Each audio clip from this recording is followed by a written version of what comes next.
जम्मू कश्मीर के अंदर लोकसभा चुनाव को लेकर सरगर्मियां बढ़ती हुई नजर आ रही हैं। जैसे ही डेट्स जो हैं वो इलेक्शन कमीशन ऑफ इंडिया की तरफ से दे दी गई हैं, सभी पार्टी जो हैं इसकी तैयारियों में जुट गई है और जम्मू कश्मीर के लोग भी इसका इंतजार कर रहे हैं कि आखिर चुनावी जो मैदान है उसमें कौन कौन उतरने वाला है और क्या कुछ इसमें होने वाला है, उसको लेकर काफी लोग जो है इसका इंतजार कर रहे हैं।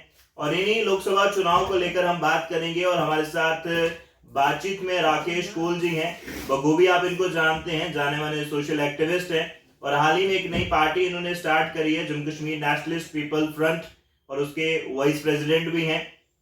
आइए इनसे बातचीत करते हैं। एक लंबा एक्सपीरियंस रखते हैं, ग्राउंड लेवल पे काम करते हैं, कैसे देखते हैं। सर बहुत बहुत स्वागत है आपका जेएमके स्टार मीडिया न्यूज पर। धन्यवाद आपका। सवाल सर ऐसे रहेगा कि कैसे, पहले तो मैं ये जानना चाहूंगा कि एज अ सोशल वर्क आप बहुत अच्छा काम कर रहे थे, काफी एक बड़ा एक्सपीरियंस है आपको, एज अ सोशल वर्क हो गया। उसके बाद कैसे जो है आपका सियासत की तरफ ध्यान आ गया और आपने एक पार्टी को शुरू किया है और उसमें आप एज अ वाइस प्रेसिडेंट काम कर रहे हैं। देखिए, आपका ये तो प्रश्न बहुत अच्छा है कि काफ़ी अनुभव रहा है। मैं एक छोटा ही था, लगभग 21-22 साल का, जब मुझे मौका मिला दिल्ली में होम मिनिस्ट्री में काम करने का। होम हमारे यहाँ के मंत्री मोहम्मद बुलडार साहब थे, तो उनके पर्सनल स्टाफ में मुझे एज ए पीए मौका मिला काम करने का। जी जी। उस वक्त मैं इतना पढ़ा लिखा नहीं था, तो मगर कोशिश की कि उस दौर में तो मतलब उभरने की, कैसे उभरना चाहिए, क्योंकि ऑलरेडी हम कश्मीर से आए थे एज ए विस्थापित, तो कोई ऐसा कुछ ग्राउंड भी नहीं था, ना कोई फुटिंग थी, ना कोई प्लेटफार्म था। तो मगर साथ साथ कोशिश की, पढ़ाई भी की साथ साथ।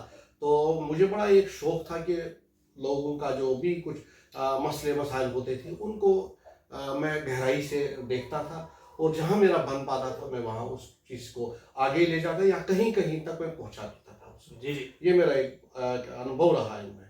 तो साथ में उसके बाद मुझे एजुकेशन के साथ रहा, वहाँ भी मेरा ये बड़ा काफ़ी अहम रोल रहा। लगभग ज़्यादा तो मैं नहीं बोलूँगा, 6-7 लाख के आसपास जम्मू कश्मीर के लोगों को जिनको मैंने एजुकेशन के एक राह पे लाया है, तो वो भी एक अनुभव रहा है। उसके साथ आपने देखा कि हमारी जम्मू कश्मीर जो स्टेट थी, अब यूटी है, यहाँ जो सियासी उथल पुथल अलग चीज़ की है। तो यहाँ जहाँ मौका मिलता है तो बात करने का वही चलता था, यानी कि दिल्ली में एक बात, जम्मू में एक बात, और तीसरी बात कश्मीर में। उससे क्या होता है कि यहाँ के लोगों को भी फॉर ग्रांटेड लिया गया था, यहाँ के नौजवानों को भी फॉर ग्रांटेड लिया था। और जो आप खुद देख रहे हैं कि जम्मू कश्मीर इन पिछले 35 सालों में कहाँ से कहाँ पहुँच गया है, जिसका कारण था हम यही कहेंगे मिलिटेंसी था। मिलिटेंसी क्यों आई, क्या था इसके पीछे, ये भी एक बहुत बड़ा एक चैप्टर है अगर इस पर काम किया जाएगा। उसके बाद जो नौजवानों का मरना, वो भी एक गलत हुआ, या अक़लियतों के साथ जो हुआ जम्मू कश्मीर में, वो भी बहुत गलत हुआ। उसके साथ जो नौजवानों को ड्रग एडिक्शन के में धकेल दिया गया है, वो भी एक वजह था कि हम कुछ लोग जो हम ख्यालात थे जम्मू से, कश्मीर से, तो हमें मिले, हमने एक प्लेटफार्म बनाया जिसमें हमारा ये दो मतलब 3 चीज़ें थी। एक ड्रग एडिक्शन था, एक था वायलेंस फ्री होना चाहिए जम्मू कश्मीर, और करप्शन फ्री होना चाहिए। तो साथ साथ में उन्हीं दिनों तो हमारी स्टेट भी गई, तो चौथा हमने रखा है कि हम जम्मू कश्मीर को स्टेट वापस दिलाने की भरपूर कोशिश करेंगे। तो साथ साथ ही जब ये चलता रहा तो हमें एक ख्याल आया, तो हम ऑलमोस्ट एनजीओ के साथ काम करते थे, तो हमने इसका एक इनिशिएटिव ले लिया। तो आहिस्ता आहिस्ता हमें 2-2.5 साल लगे, तो इस पार्टी की रजिस्ट्रेशन भी होगी दिल्ली में, तो आज हम ग्राउंड में काम भी कर रहे हैं। जी जी। तो आपने, देखिए पार्टीज तो बहुत सारी हैं जम्मू कश्मीर के अंदर, आपने एक नई पार्टी बनाने की सोची। हालांकि आप जो पार्टीज ऑलरेडी ग्राउंड लेवल पे वर्क कर रहे हैं उनके साथ भी जुड़ सकते थे, लेकिन नया बनाने का क्या कारण था? देखिए, मकान एक ही, एक कमरे से निकलना दूसरे कमरे में जाना, उसको वो नहीं बोलते हैं। हमारी पार्टी का एक जिसको एक एजेंडा है। जी। एजेंडा क्या, हमने एक एम रखा है कि हम किसी भी जो मंत्री रह चुका है या कोई असेंबली मेंबर जिसने इलेक्शन लड़ा है, उसको हम अपने साथ नहीं रखेंगे, ना हमने किसी को ज्वाइन करवाया है। ये सबसे पहले बात यही है। इसीलिए शायद नाम कम सुना होगा आपने।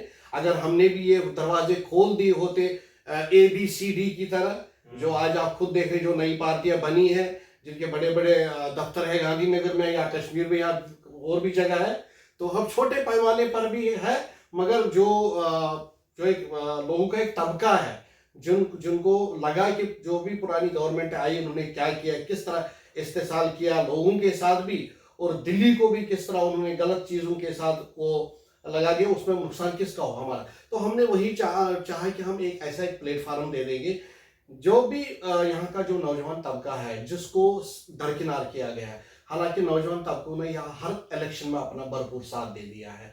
बाद में क्या किया गया, उन्होंने अपने ही रिश्तेदार आगे पीछे कर दिए, चाहे वो जेके बैंक हो, चाहे वो SSRB, चाहे वो पब्लिक सर्विस कमीशन हो, अपने ही बच्चे या अपने रिश्तेदार या जहां उनको जो बनता है वो आजकल अब खुद निकल रहा है, खुद वो कारपेट के नीचे सब कुछ निकल रहा है। एक एक करके नौकरियां कैसे लगी है, ऑर्डर कहीं नहीं है, 8-8 10-10 साल हो गए। या उन्होंने अपने वर्करों को, आप ये डेली वेजों की बात करें अगर इसमें देखेंगे, हम देखेंगे इसमें जो असली जो डेली वेजर है वो बहुत कम है, उनके साथ नाइंसाफी है। बाकी जो वक्त वक्त पर जो आया उन्होंने अपने उन खास लोगों को उनके साथ जोड़ के रखा है। हाँ जी, आपका चलता रहेगा। मुसीबत में वो लोग हैं जो जेन्युइन है, जिन्होंने वो काम किया था, जिन्होंने नल जो फिटर का काम किया था, जिन्होंने इलेक्ट्रिशियन का काम किया है। अगर देखा जाए, आप इनमें देखिए कितने ट्रेंड थे, किन को लगाया गया है। तो इसमें क्या होता है, इसमें हमारे लोगों का ही नुकसान होता है। जब आप किसी चीज को बिना क्या कहते हैं उसको, प्लेटफार्म के, बिना किसी प्लानिंग के आप जमीन पर लाओगे तो वहां यही होगा। आप एजुकेशन का मसला लीजिए, अगर पिछले 25-30 साल से मैं देखूंगा तो जो टीचर लगाए गए, जिनको सीजन लगना था, जिनको वहां मैट्रिक पास टीचर लगे। मैट्रिक पास क्या हाई स्कूल या मिडिल स्कूल पढ़ा सकता, पहले जवाब दे सकता इसका कोई जवाब। तभी एक मंत्री जी ने बोला था कि इनको एप्लीकेशन भी लिखनी आती है, इनका एक एंट्रेंस हो जाए। मतलब कोई देखो, हम खुद अपने इस चीज के जिम्मेवार हैं। अगर हमारा जो ये माहौल, जो एजुकेशन एक ऐसा एक सेटअप होता है जिसमें एक बच्चे का एक फ्यूचर, एक भविष्य बनता है।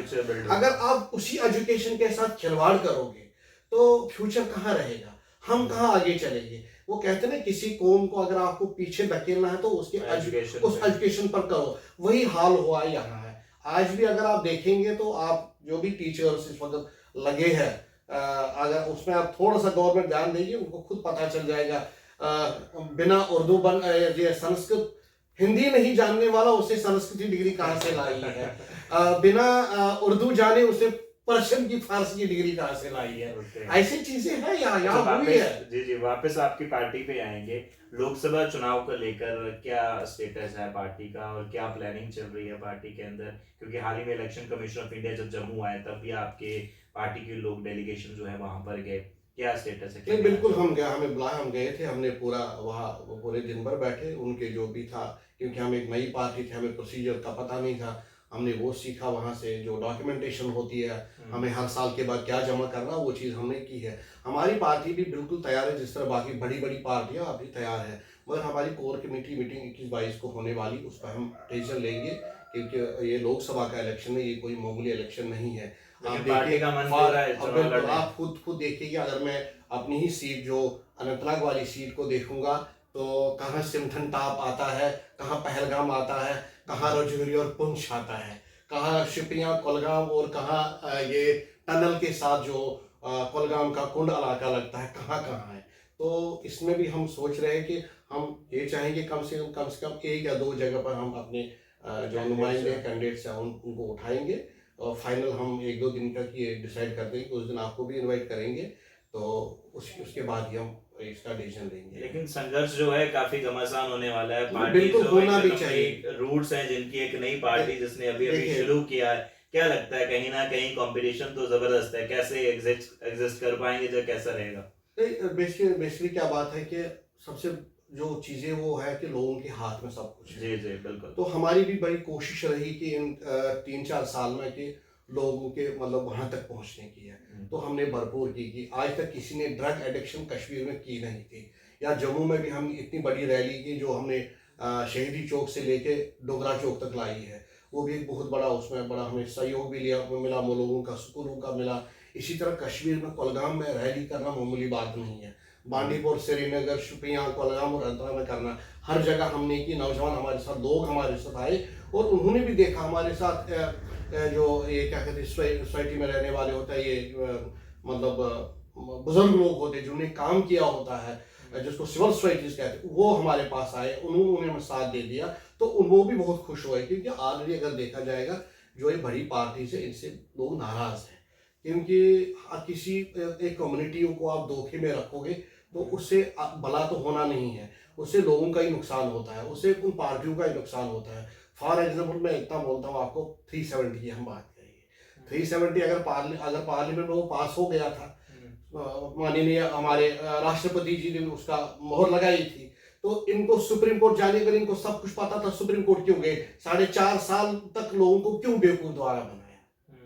ये बात अगर ये पता था इनको तो लगाया, अभी भी वो कह रहे हैं कि अभी हम लाएंगे, कहाँ से लाएंगे, धोखा है ना ये। आप क्लियर लोगों को बोलो ये बात है, ये वो वक्त था, अब ये वक्त है, आज जमाना बदल गया, आज कुर्सी पर कुछ और लोग बैठे हैं, उनकी सोच क्या है वो तो हर किसी को पता है, वो कहाँ कहाँ तक पहुंचते हैं, उनको हर औरत के रसोई घर तक नजर होती है, उनके हर गरीब के वो क्या कहते हैं उसको, घर पर उसकी बिजली आती है, उसका पानी आता, वहां नजर होती है। ये बाकी जो झूठे वादे वो थोड़ी आज पता, आज इनका कुछ आजकल एक्चुअल होता है, आजकल ग्राउंड लेवल पर देखा जाता है कौन कहाँ है, कौन कहाँ एग्जिस्ट करता है। तो इसलिए सोच समझ के ही ये चीजें होती है। वो बहानाबाजी हो गए जो यूपी और बिहार में चलते थे, वही यहाँ भी लागू करते थे। आज वो बात नहीं है, आज हर कोई वोटर जानता है कि अगर मैं वोट 500 में बिकूंगा तो मैं किसी को कल कुछ कह नहीं सकूंगा, ये रियलिटी है। तो उसका कोई हक भी नहीं बनता। इसलिए जो एक अहम रोल होता है, मैं कहता हूँ कि जो भी कुर्सी पर बैठेगा उससे ज्यादा पावर होता है एक वोटर का। अगर वोटर्स अपने वोट को इस्तेमाल ठीक तरह से, अच्छी तरह से करेगा तो वो उसकी भला बहबूदी के लिए होगा, उसके आने वाले जो जनरेशन नस्ल वो उनके लिए होगा, वो किसी के लिए तो नहीं होगा ना। आज देख रहे हैं कि हम भी अपने आप को फख्र से कहते हैं कि आज हम इस भारत में रहते हैं, जिस हिसाब से हम वर्ल्ड के हर जगह हर मतलब नजर डालते हैं, चाहे आप यूरोपियन कंट्रीज ले लीजिए, चाहे आप रूस ले लो, चाहे आप ब्रिटेन ले लो, चाहे आप चाइना ले लो, चाहे आप हमारे पड़ोसी वाले देश ले लो, आप देखिए हालत कहाँ है, क्या है। चाहे आप अरबियन कंट्रीज ले लो, देखिए कहाँ है कहीं इस तरह जिस तरह हमारे भारत में अमन है, या जिस तरह हम आगे चल रहे हैं। ये तो सामने वाली बात है, हम तारीफ नहीं करते किसकी, जो हमें जो दिखता है हम वही बोले। बाकी रही बात की कुछ चीजें होती है एट ए टाइम नहीं है, हम भी इसमें गवर्नमेंट के साथ हमारी कम्युनिटी को भी नाराज किया है, जिसके नाम पर आगे तक चले हैं, हमारी भी नाराजगियां है। मगर हम उम्मीद करते हैं कि इतना विशाल देश में और इतनी इस वक्त जो प्रेजेंस वर्ल्ड में है हमारे देश की या हमारे माननीय प्रधानमंत्री जी की है, तो देर सवेरे तो काम तो हो जाते हैं। जी जी, चलिए बहुत बहुत शुक्रिया। तो फिलहाल हमारे साथ बातचीत में राकेश कोल जी थे, Jammu Kashmir nationalist people front के वाइस प्रेसिडेंट हैं, और लोकसभा चुनाव को लेकर इनकी पार्टी जो है कमर कस चुकी है। फिलहाल एक मीटिंग जो है इनकी अभी होगी, और उसमें यानी कि मन पूरा है लोकसभा चुनाव के अंदर मैदान में उतरने का, और किस तरीके से चुनाव के अंदर घमासान जो है वो होने वाला है वो जरूर हम आप तक पहुंचाएंगे। और इस कन्वर्सेशन को लेकर आपकी क्या राय है, और खास लोकसभा चुनाव को लेकर आपकी क्या राय है, अपनी राय जो है कमेंट सेक्शन में जरूर रखिएगा। नमस्कार।